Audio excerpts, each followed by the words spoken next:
What's your strategy to make a difference? So thank you to everybody for supporting. Low risk, high reward, Corey.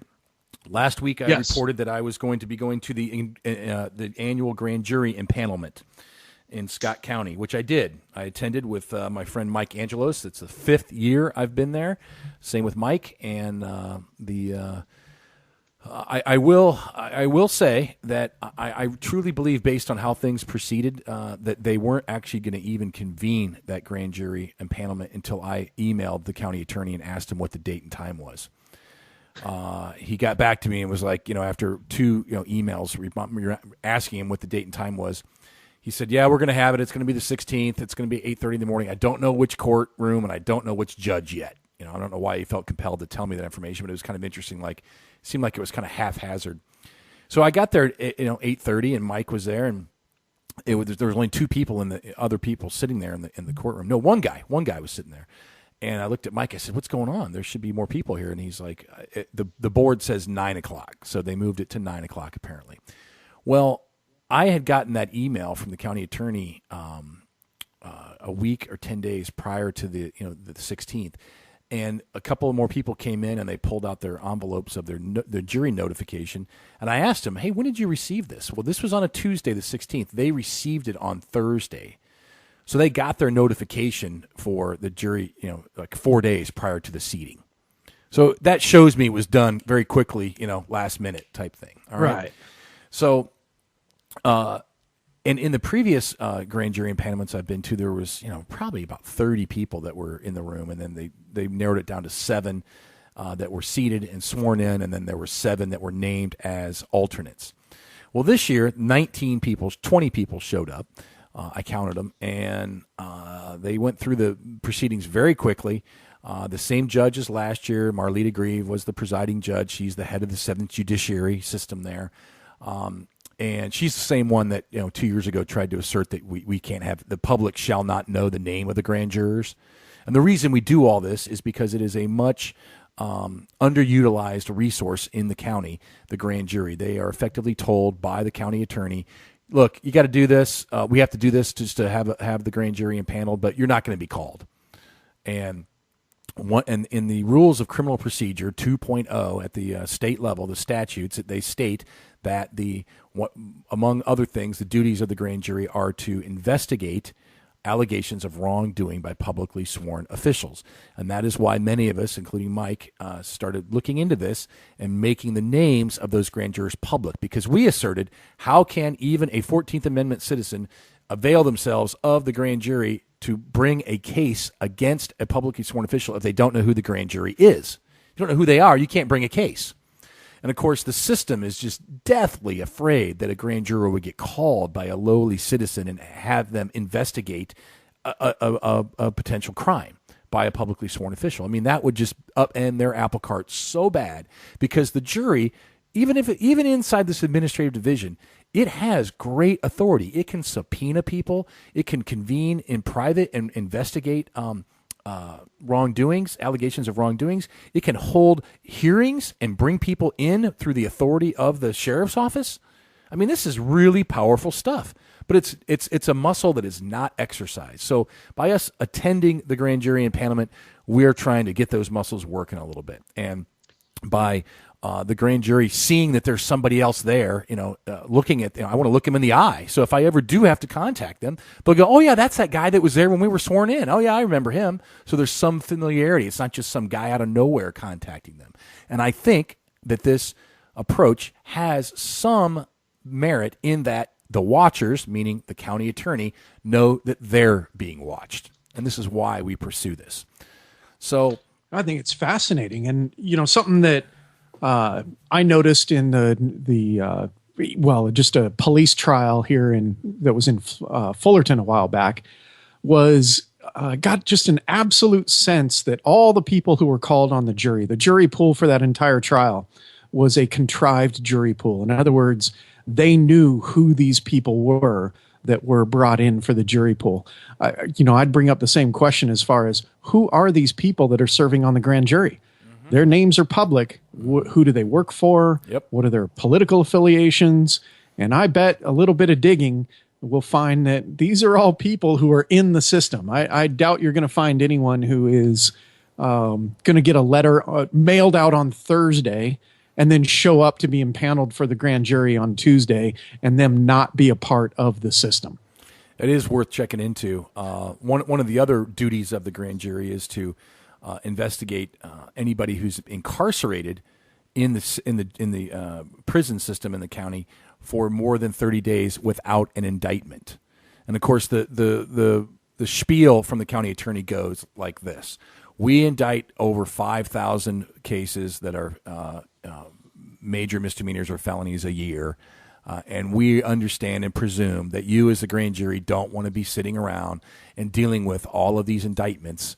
And so that's why the state legislature, actually the Constitution of Iowa was amended in 1889 by the vote of the people to allow for alternate ways of forming indictments. And the rules of criminal procedure allow for a point of information. And this is how people get arrested for something. It's just a cop fills out an affidavit and swears that he witnessed, something, or heard somebody else claim that they witnessed something, and they bring it before a magistrate, and the magistrate signs it, and that is the indictment, which is the total antithesis of what the grand jury would do, and that is, here's the allegation, bring forth some evidence, bring forth some witnesses, and in secret and private, we will hear these out, and we as the grand jury, if we think that there is preponderance of evidence that an indictment shall be made and an arrest made so that due process can begin, we will issue that bill of indictment.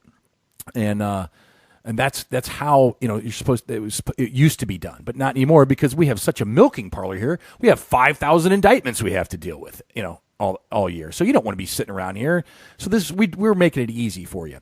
But meanwhile, there happens to be some people incarcerated for more than 30 days haven't even had an indictment yet. Even one of the points of information, filled out. Wow. And that is why that is one of the duties that the grand jury has to pursue is investigate those instances. So every year, the county attorney brings forth a list of people that are in the system that for longer than 30 days with no indictment, and they sit down with the grand jury. And so this year, he explained that to the grand jury, and they, kind of the judge wrapped it up and said, "Okay, you guys." And he said, the county attorney said, "Now, when we're done here, we're going to go back to my office and look at this list together." All right. So when the judge wrapped everything up and said, "Okay, we're free to go," I raised my hand and said, "Your Honor, I have a question of the court." And she just rolled her eyes. Of course, she knows me by now. I was like, "What?" And 2 years ago, when I asked a question of the court, that same judge was very quick to point out, hey, before you speak, what's your name for the record? Because there's a court reporter there typing all this up, right? And I don't know if you remember this, Corey, but that's when I said my name, and the court reporter said, "What's your first name again?" And I said, my given name is Todd, and my family name is McGreevy. And I went and got the court transcript, and that was removed from the transcript. It was not in there. I don't know if you remember that or not. I do remember that, yes. So one of the other reasons why you go into one of these situations is if there's going to be a record and names are going to be on the record, then this is a chance to get on the record. You don't have a first and last name. You're not a 14th Amendment citizen. I find it kind of a sidebar, but it's kind of interesting. So when I raised my question, the judge didn't ask me for my name for the record, so I didn't get the opportunity this time around. But I said, can the members of the public or the media, because I own and publish a newspaper, so I wanted to get that out there in front of these people as well, attend the session with the county attorney to review those people who've been incarcerated for more than 30 days without an indictment? And she says, "Absolutely not. The proceedings of the grand jury are totally secret." Ooh. I said, "Okay." I said, "Well, given that the public cannot attend such a meeting, I would like to ask some questions of the county attorney." And they just sat there. And I said, "How many people are on this list? I mean, can that be public information?" And the county attorney said, "I'll email it to you, Todd. I'll send you all their names." I said, "Okay." And I'm just curious, when the grand jury, this body, convenes in your office and sits down to review this list, what is the potential disposition of that list after the review? He's like, "What do you mean?" I said, "Well, The judge just read aloud, and I have my notes in front of me, and she said that these are people that have been incarcerated on a criminal charge without an indictment. And I said, did you not hear the judge say that to this body? And he nodded his head yes. And I said, I'm curious, how can a person be incarcerated on a criminal charge without an indictment? He goes, well, we have 45 days with which to bring an indictment on somebody after they've been incarcerated. We have 45 days. And I was like, oh, okay. I said, so when this body reviews each one of these cases that is less than 45 days without indictment, what are their options? And he said, well, they can ask questions. And I said, and if they have a question about any of these cases? And he goes, I'll answer them. And I said, okay, I didn't really know where else to go with it after that. But I just wanted to plant the seed in the grand jury's mind that when they get in that room, open your brain a little bit. Get engaged. Don't just come in and rubber stamp this shit, Yeah. That's why it's so important for people. I just looked up for L.A. The grand jury is impaneled every July, so I just put it in my calendar. I'm going to go down there. You have to. This is one of the major. Everybody listen to this show. In your county, you should be engaged with who your grand jury is in that county. It should just be basic, fundamental, simple information you should be aware of. And if it's not being made public, you need to make it public.